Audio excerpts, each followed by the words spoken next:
Assalamualaikum warahmatullahi wabarakatuh. Jumpa lagi di channel Dioseta Story. Apa kabar teman-teman semua? Semoga kalian dalam keadaan sehat selalu, panjang umur, bahagia selalu, dan sukses selalu.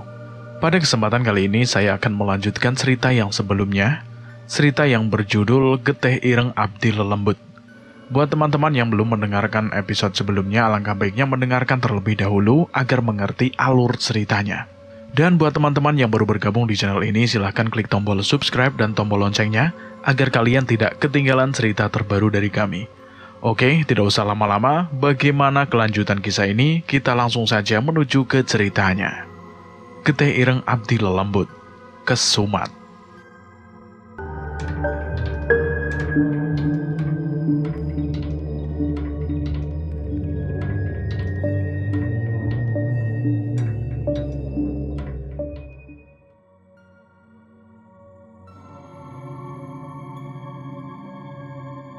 Malam kali ini ditemani oleh kegelapan hampir di sepanjang perjalanan. Pak Gito mengajak kami bertiga untuk menemui Nyai Kanjeng di pendoponya. Bukan di daerah mewah seperti yang kami perkirakan. Tapi kami malah diajak melewati hutan-hutan yang hanya memiliki jalur untuk satu mobil. Pak Gito, saya kira Nyai Kanjeng tinggal di rumah mewah di daerah kota. Gak nyangka malah masuk ke hutan-hutan kayak begini. Aku bertanya penasaran. Sambil menyetir dengan hati-hati, Pak Gito mencoba menjawab pertanyaanku dengan sepengetahuan dia. Benar, Nyai Kanjeng punya rumah dan lahan yang besar di pinggir kota. Tapi seperti yang saya jelaskan kemarin, keberadaannya mungkin diincar oleh musuh-musuhnya, sehingga dia memilih untuk tinggal di pendopo yang selama ini menjadi rumah aman untuk Nyai Kanjeng. Penjelasan dari Pak Gito cukup masuk akal. Sepanjang perjalanan tadi pun kami sudah melihat beberapa makhluk yang terdiam di berbagai pohon yang tinggi, memperhatikan kami seolah diperintahkan untuk menjaga atau memantau yang terjadi. Danan, Pak Lek Nan, ada apa dengan Pak Lek? Suara Cahyo tiba-tiba memecah lamunanku. Seketika aku segera menoleh ke belakang, tempat Pak Lek duduk, dan benar saja. Wajah Pak Lek terlihat tegang dan sedikit pucat. Pak Lek kenapa Pak Lek? Apakah Pak Lek ada serangan? Aku mencoba melihat keadaan sekitar, namun tidak menemukan serangan apapun di sekitar kami. Khawatir dengan keadaan Pak Lek, aku pun bersiap untuk membacakan mantra untuk memulihkan Pak Lek dari kekuatan yang menyerangnya. Namun tiba-tiba Pak Lek menahanku. Tidak seperti tadi, Cahyo tidak terlihat panik dan seolah menahan tawanya. Ora Danan, iki lo mobilnya. Mobilnya kenapa Pak Lek? Wah, dingin banget.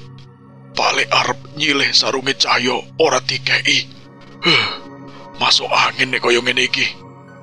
Alah Panjul. Kamu tega bener sih Jul? Loh, Pak Lek kan pendekar sakti mantraguna toh. Masa iyo ratahan karo dingin? Balas Cahyo sambil tertawa. Mendengar perbincangan kami, Pak Gito segera mematikan AC mobil dan membuka jendela. Ngene wae yo Pak Lek, pakai AC alam saja, ucap Pak Gito pada Pak Lek. Pak Lek menarik nafas sedalam-dalamnya, menikmati udara yang masuk melalui jendela mobil mewah milik Nyai Kanjeng ini. Nah ngene lho, mbok yo dari tadi ngono lho. Terlihat wajah Pak Lek berlahan mulai pulih dari pucatnya. Nasib, duwe Pak Lek kok desa kaya ngono. Ledek Cahyo yang segera dibalas Pak Lek dengan lemparan sandal jepit lusuh miliknya. Belum sempat menyaksikan pertengkaran mereka, tiba-tiba Pak Gito melambatkan kendaraannya. Terlihat sebuah bangunan joglo yang besar dengan beberapa rumah pendamping di sekitarnya, layaknya sebuah desa kecil. Pak, Ibu ada di sini? Tanya Tika yang mulai terbangun dari tidurnya selama perjalanan. Iya Tika, jaga kesopanan ya. Kita harus tetap sadar diri. Tika mengangguk, patuh sembari merapikan rambut dan pakaiannya yang berantakan karena tertidur selama perjalanan. Pak Gito memarkirkan mobil tak jauh dari bangunan yang paling besar di tempat itu. Seseorang keluar dari salah satu rumah kecil di sisi bangunan utama setelah memastikan siapa yang datang. Seorang wanita yang sudah berumur mengenakan kebaya. Aku menduga dia adalah seorang yang dipercaya untuk menjaga rumah ini. Niki rencangi kulo Yunijah. Badhe ketemu kalih Nyai Kanjeng. Samar-samar aku mendengar perbincangan antara Pak Gito dan seorang perempuan yang dipanggil dengan nama Yu Ijah. Tempat yang cukup aneh. Terlihat tidak ada bangunan lain selain bangunan yang ditempati Nyai Kanjeng dan bangunan pendampingnya. Padahal terlihat ada beberapa tempat yang sepertinya pernah ada rumah penduduk di sana. Pak Le, Mas Danan, Mas Cahyo, ayo masuk. Nyai Kanjeng ada di dalam. Aku meninggalkan rasa heranku dan berniat menanyakan nanti saat bertemu dengan Nyai Kanjeng. Sementara aku berjalan masuk, Yu Ijah terlihat sangat sopan menundukkan kepalanya menyambut kami. Kami masuk ke sebuah rumah kayu yang luas dan terlihat penuh peralatan antik. Dengan bangunan ini lebih pantas disebut dengan rumah mewah bernuansa kayu dibanding sebuah pendopo. Ngapunten Nyai Kanjeng. Kulo lancang. Belum sempat menyelesaikan perkataannya, Pak Gito terhenti dengan perkataan Nyai Kanjeng. Wes Mas Gito, ra usah sopan-sopan. Gawonen mlebu kabeh ben digawe kunjukan karo si Mbak Yu Ijah itu. Potong Nyai Kanjeng pada Pak Gito. Wajah Pak Gito terlihat cukup heran. Sebelumnya tidak pernah Nyai Kanjeng menyambut seseorang ataupun dirinya dengan begini santainya. Saya belum mengerti maksud kalian kemari. Tapi terima kasih sudah menyembuhkan Tika dan mengajak Tika ke sini. Aku dan Pak Le segera mengambil posisi duduk di kursi kayu yang nyaman, berhadapan dengan Nyai Kanjeng. Sementara Cahyo masih menikmati pemandangan ornamen-ornamen indah yang menghiasi ruangan ini. Nyai, ini Pak Le. Beliau yang sudah membantu Tika. Pak Gito memperkenalkan Pak Le pada Nyai Kanjeng dan disambut dengan anggukan yang anggun. Sebenarnya semenjak memasuki rumah ini, aku sudah memperhatikan gelagat Pak Le yang menjadi serius. Kami memulai pembicaraan sambil menikmati kopi dan suguhan yang disajikan oleh Yunijah. Sedari tadi, Tika masih merasa canggung dengan Nyai Kanjeng, walaupun aku tahu dia ingin sekali mendekat ke ibunya itu. Saya sudah siap menerima apapun konsekuensinya atas kesalahan yang saya lakukan di desa Tanggul Mayit. Tapi tolong, seperti ucapan kalian saat di desa itu, setidaknya Tika bisa selamat dari mereka yang ingin membalas dendam pada Tradarmo Wiloyo. Aku tidak pernah menyangka kata-kata itu akan keluar dari Nyai Kanjeng yang sebelumnya sempat berniat menumbalkan Tika. Mata Tika terlihat berkaca-kaca, seolah Tika menerima ucapan Nyai Kanjeng tadi sebagai ungkapan rasa sayang seorang ibu yang dulu hampir tidak pernah ia rasakan. Aku hanya sedikit tersenyum dan mengusap kepala Tika. Masalahnya Nyai, kita juga tidak ingin Nyai Kanjeng kenapa-napa. Makanya dia minta kami untuk mencari jalan keluar agar Nyai Kanjeng bisa selamat. Balasku pada Nyai Kanjeng. Nyai Kanjeng menatap Tika sebentar dan menoleh dengan tatapan yang sendu. Masalahnya, kalian tidak tahu sebesar apa kutukan yang dimiliki keluarga kami. Terlebih atas perbuatan-perbuatan saya sebelumnya. Itulah tujuan kami ke sini, Nyai. Mungkin Nyai bisa menceritakan akar permasalahannya kepada kami. Lanjut Pak Le. Nyai Kanjeng menghela nafas. Sepertinya ia tidak yakin kami bisa banyak membantu. Kini ia menatapku dengan mata yang penuh emosi dan berkaca-kaca. Bagaimana kalau kamu memiliki seorang anak dan aku mengambilnya dengan paksa untuk dijadikan tumbal? Apakah kalian masih ingin menolong saya? Nyai Kanjeng beralih menoleh ke arah Pak Le dengan suaranya yang gemeteran. Bagaimana kalau saat kamu pulang, yang terlihat hanya kepala istrimu yang tergantung tanpa diketahui di mana badannya? Seketika itu juga aku dan Pak Le bergidik ngeri dan mulai merasa bimbang dengan apa yang kami lakukan. Mendengar setiap ucapan Nyai Kanjeng, Cahyo mendekat, ikut memperhatikan ke arah Nyai Kanjeng.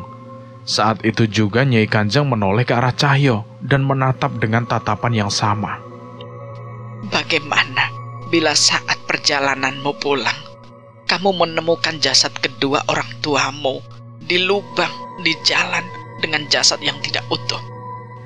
Berbeda dengan aku dan Pak Le, Cahyo membalas tatapan Nyai Kanjeng dengan serius dan berjalan mendekat. Saya akan mendoakan mereka agar mereka tenang dan mencari cara untuk menghentikan pembunuhnya. Bukan untuk membalas dendam, tapi agar kejadian itu tidak akan terjadi lagi kepada orang lain. Jawab Cahyo dengan yakinnya. Seketika aku teringat tentang masa kecil Cahyo yang menyaksikan sendiri kematian kedua orang tuanya dan bahkan seluruh warga desanya oleh perbuatan demit yang menyamar sebagai kelompok Lodrok. Aku dan Pak Le menghela nafas. Nyai Kanjeng pun pasti tidak akan menyangka pernyataan itu akan keluar dari mulut seseorang. Seketika pernyataan Cahyo menjawab keraguan kami semua, dan Pak Le pun mencoba berbicara. Sudah. Dosa Nyai Kanjeng dan keluarganya itu urusannya dengan Tuhan. Dan benar kata si Panjul ini, urusan kami adalah menghentikan agar hal-hal itu tidak terjadi kepada orang lain, termasuk kepada Trah Darmo Wiloyo. Aku ikut mengangguk dan memantapkan niat kami. Namun sepertinya Nyai Kanjeng masih terlihat gelisah. Namun sebelum kami mencoba meyakinkan Nyai, tiba-tiba terdengar suara langkah kaki yang berlari mendekat dari luar. Nyai, di luar ada. Yunijah membuka pintu dengan terburu-buru, dengan nafas yang tersengal-sengal. Demit, Nyai, ada demit. Mendengar ucapan Yunijah, serentak kami meninggalkan kursi kami dan berlari keluar menuju trah yang ditunjukkan oleh Yunijah. Benar saja, tepat ketika keluar dari pendopo, kami mencium bau busuk yang menyengat, hingga kami sulit untuk berkonsentrasi mencari keberadaan makhluk yang dimaksud oleh Yunijah. Aku dan Cahyo memperhatikan sekitar, mencari keberadaan makhluk yang menjadi asal dari bau busuk ini, dan penglihatan kami terhenti di salah satu sebuah pohon yang tiba-tiba saja sudah mengering. Entah bagaimana aku menggambarkannya. Makhluk yang berada di sana berwujud seperti manusia yang sangat kurus. Mungkin tubuhnya hanya seukuran bambu yang dilapisi kulit dengan tangan yang menjuntai sampai ke tanah. Aku memperhatikan wajahnya yang memandang entah kemana dengan mata hitamnya yang sayu dengan kepalanya yang hanya sebagian yang ditutupi oleh rambut panjangnya. Tanpa berpikir panjang, aku membacakan doa-doa dan ayat suci untuk mengusir makhluk itu. Namun bau busuk itu malah kian menyengat. Sialnya, bau busuk yang diciptakan makhluk itu menarik sekumpulan pocong yang mulai mengelilingi bangunan pendopo ini. Seketika itu juga pemandangan di sekitar tempat ini lebih pantas disebut sebagai desa demit dibanding tempat tinggal. Cahyo berinisiatif menghampiri makhluk itu dan mencoba menyerangnya dengan pukulan hingga makhluk itu terpental. Sayangnya makhluk itu segera berdiri seolah serangan Cahyo tidak banyak terpengaruh terhadapnya. Sekali lagi Cahyo bersiap menyerang, namun tiba-tiba ia terhenti saat menyaksikan tangan yang ia gunakan untuk menyerang makhluk itu tiba-tiba memerah dan dipenuhi dengan bisul. Panjul! Mundur! Pak Le berteriak yang segera sigap membacakan mantra untuk menghilangkan kutukan di lengan Cahyo. Pak Le, firasatku gak enak. Sepertinya makhluk itu membawa teluh. Ucap Cahyo sambil tetap waspada dengan keberadaan makhluk yang terlihat tidak mencoba untuk mendekat. Tunggu, kalau begitu, jangan-jangan tujuan dari makhluk itu. Belum sempat Pak Le menyelesaikan ucapannya. Tiba-tiba Tika keluar dari pendopo dengan tergesa-gesa. Mas Danan, Ibu, tolong Ibu, Mas. Mendengar teriakan Tika, kami segera berlari ke dalam pendopo. Sementara Cahyo tetap mengawasi makhluk itu dari pintu pendopo. Di dalam rumah terlihat Nyai Kanjeng sedang menahan sakit dan terlihat darah berceceran di sekitar mulutnya. Pak Lek. Aku menoleh ke arah Pak Lek. Iya Danan, iki santet, jawab Pak Lek padaku. Dengan segera Pak Lek meletakkan telapak tangannya ke dahi Nyai Kanjeng dan membacakan doa yang aku tahu sebagai doa untuk mengusir ilmu hitam.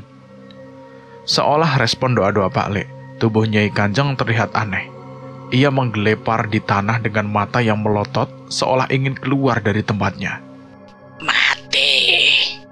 Wong iki pantes mati. Ucap Nyai Kanjeng dengan suara yang sama sekali berbeda dari sebelumnya. Pak Lek, ibu kenapa Pak Lek? Tangis Tika yang khawatir dengan keadaan ibunya yang terlihat mengerikan saat itu. Tika tenang saja. Mas Danan di sini buat membantu ibu kamu kok. Bantu doa ya, supaya hal-hal buruknya cepat pergi. Ucapku berusaha menenangkan Tika. Rupanya yang menyerang Nyai Kanjeng bukan hanya satu serangan.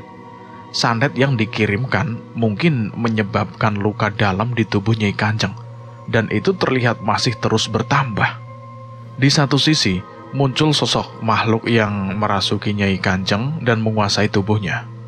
Orang luar tidak usah ikut campur, atau kamu juga akan menjadi musuh kami.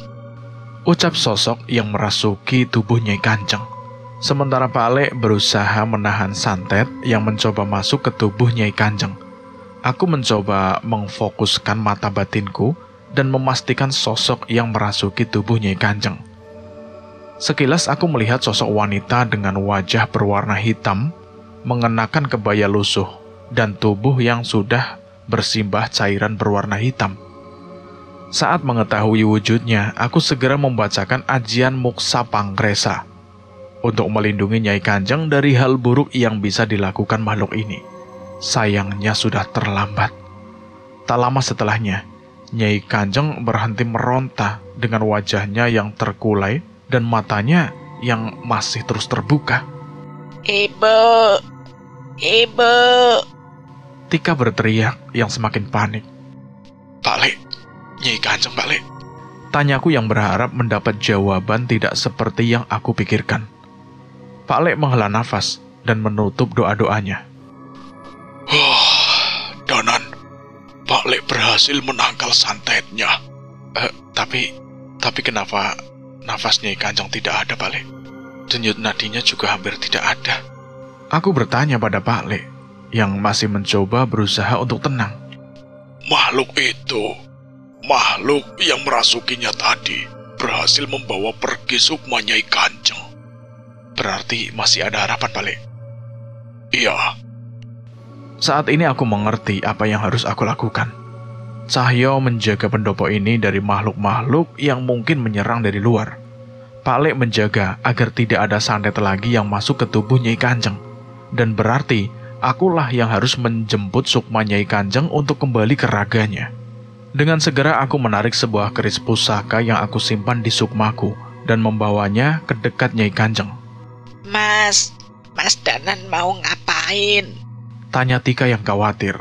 Sekali lagi aku mengusap kepala Tika. Mas mau jemput ibumu dulu. Doain Mas Danan ya. Mendengar jawabanku, Tika menghapus air matanya dan mengangguk. Dia benar-benar anak yang kuat.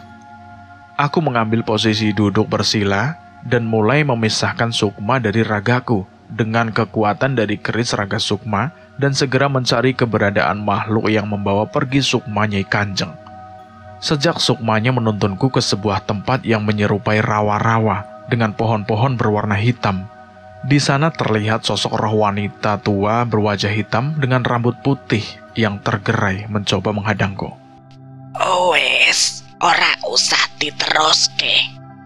Dia harus membayar atas perbuatannya. Aku tidak memperdulikan ucapannya dan segera mengangkat kerisku untuk menghujamkan ke tubuhnya.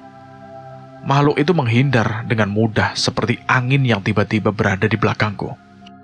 Kamu ingin membunuhku sama seperti dia, menghabisi keluargaku. Tepat saat aku menoleh dan bersiap untuk menyerang, makhluk itu menahan tanganku dan segera menghilang dan berpindah ke tempat yang jauh. Kamu boleh membunuhku, tapi nanti setelah aku menghabisi seluruh trah Dharma Wiloyo sampai tak tersisa. Aku tidak menyerah begitu saja dan menuju tempat di mana makhluk itu pergi. Tepat saat sampai di tempat, ia berhenti. Seketika aku menjadi mual dengan pemandangan yang aku lihat. Berbagai bentuk potongan tubuh manusia berceceran di tempat itu. Beberapa kepala juga tertusuk oleh bambu dan disusun secara rapi di tengah-tengah tempat ini. Demit brengsek, ini semua perbuatanmu. Ucapku yang mulai terbawa emosi. Aku tidak sekejam mereka. Mereka membunuh seluruh anggota keluargaku tanpa belas kasihan. Dan aku hanya membalas dendam, mengambil sukma mereka untuk melampiaskan semua dendamku. Ucapnya sambil tertawa puas. Aku yang terbawa amarah segera menyerang wanita itu. Namun hampir tidak ada celah untuk mengenainya.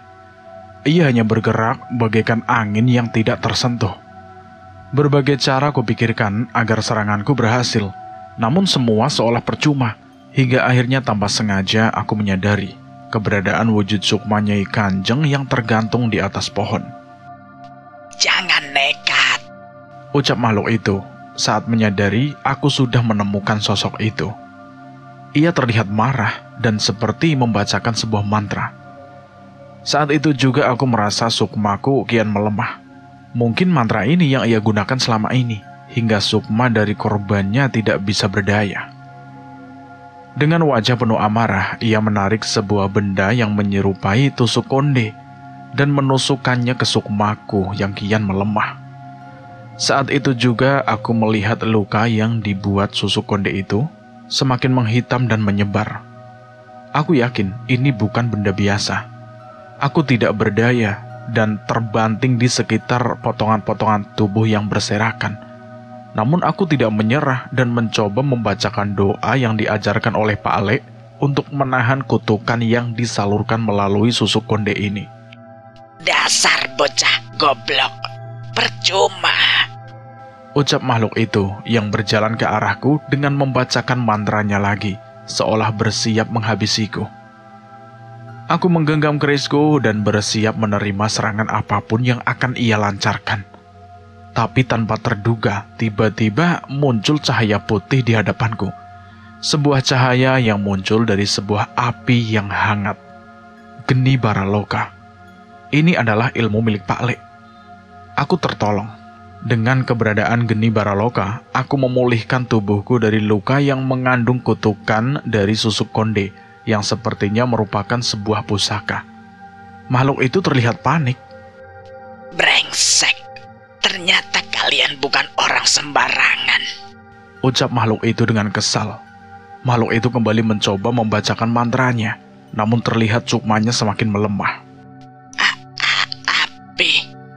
Api apa itu? Kenapa bisa jadi begini? Aku melihat keanehan dari makhluk itu. Tunggu, kau bukan demit kiriman seseorang. Kau manusia yang merubah sukmamu menjadi demit. Tanyaku telah sadar akan pengaruh Geni Baraloka dengan makhluk itu. Brengsek, kamu tidak tahu apa yang sudah kukorbankan untuk mendapatkan kekuatan untuk membalas dendam ini. Teriaknya dengan kesal, namun sukma hitamnya semakin memudar, seolah memaksanya untuk kembali ke tubuhnya. Awas kalian, dendamku akan terus kubalaskan sampai tuntas, ucapnya yang segera pergi meninggalkanku di tempat mengerikan ini. Aku menghela nafas lega, sepertinya serangan dari nenek itu berdampak dengan ragaku yang dijaga oleh Pak Le, sehingga Pak Le mengirimkan Geni Baraloka ini. Tanpa menunggu lama, aku memeriksa sukma Nyai Kanjeng yang masih utuh dan mengarahkannya untuk kembali bersamaku. Geni Baraloka yang dikirimkan Pak Le ditinggalkan di tempat ini. Saat api ini semakin besar, nanti aku akan kembali ke tempat ini untuk menenangkan Sukma yang sudah tidak berwujud hasil pelampiasan wanita tua berwajah hitam itu. Tepat saat kembali ke tubuhku, aku merasakan rasa sakit tepat di dada, tempat serangan makhluk itu menusukku. Danan, kowe rapopo? Ucap Cahyo yang khawatir dengan kondisiku. Mungkin seandainya ia juga memiliki ilmu raga Sukma, dia juga sudah menyusulku sedari tadi. Ora apa-apa, Jel. Untung Pak Lek tepat waktu. Aku menoleh ke arah Nyai Kanjeng yang berangsur-angsur pulih setelah Sukmanya kembali. Cahyo membantuku membopongku mendekat ke arah Nyai Kanjeng. Nyai Langgar Wiryo, Ucap Nyai Kanjeng begitu tersadar dari kejadian tadi. Ia berkata dengan tatapan kosong, seolah berusaha mengingat sesuatu. Dulu, salah satu anggota keluarganya mengfitnah Raden Anjar, kakak tertua saya. Kami yang tidak terima marah dan mengirimkan santet untuk menghabisi seluruh keluarganya. Sepertinya, pusaka yang ia kenakan saat itu berhasil menyelamatkannya. Hingga ia berniat untuk membalas dendam. Aku, Cahyo, dan Pak Le saling berpandangan. Kini kami tahu dengan jelas masalah apa yang kami hadapi. Gimana, Mas? Pak Le masih tetap mau membantu kami kan? Tanya Pak Gito kepada kami. Cahyo menepuk pundak Pak Gito bermaksud untuk menenangkannya. Tenang, Pak Gito. Kami masih di sini kok. Nyai Kanjeng, mungkin Nyai Kanjeng punya petunjuk untuk menyelesaikan permasalahan ini. Tanya Pak Le, yang sepertinya mendapatkan sedikit petunjuk. Nyai Kanjeng berpikir sejenak. Ia seolah berusaha mengingat sesuatu yang mungkin bisa menjadi petunjuk. Nyi Sendang Rangu. Sebuah nama diucapkan oleh Nyai Kanjeng. Nyi Sendang Rangu. Itu siapa, Nyai? Dulu, ia adalah ingon pelindung leluhur kami. Sebelum leluhur kami memutuskan untuk memisahkan diri dari keluarga dan mengangkat nama Trah Darmo Wiloyo. Seandainya bisa menemukan sosok itu, mungkin ia bisa memberi petunjuk.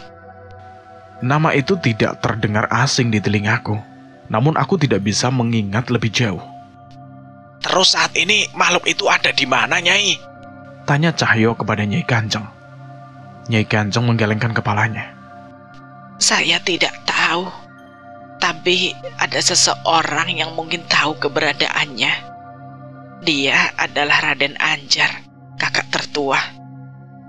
Dialah yang mengurus semua pusaka yang dimiliki keluarga kami, termasuk cincin batu hitam yang dimiliki kita saat ini.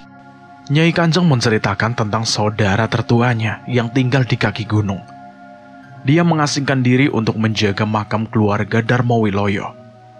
Aku menoleh ke arah Cahyo. Sepertinya ia juga membaca pikiranku untuk mencari tahu tentang Raden Anjar. Kalau begitu, setelah ini kita harus menemukan Raden Anjar.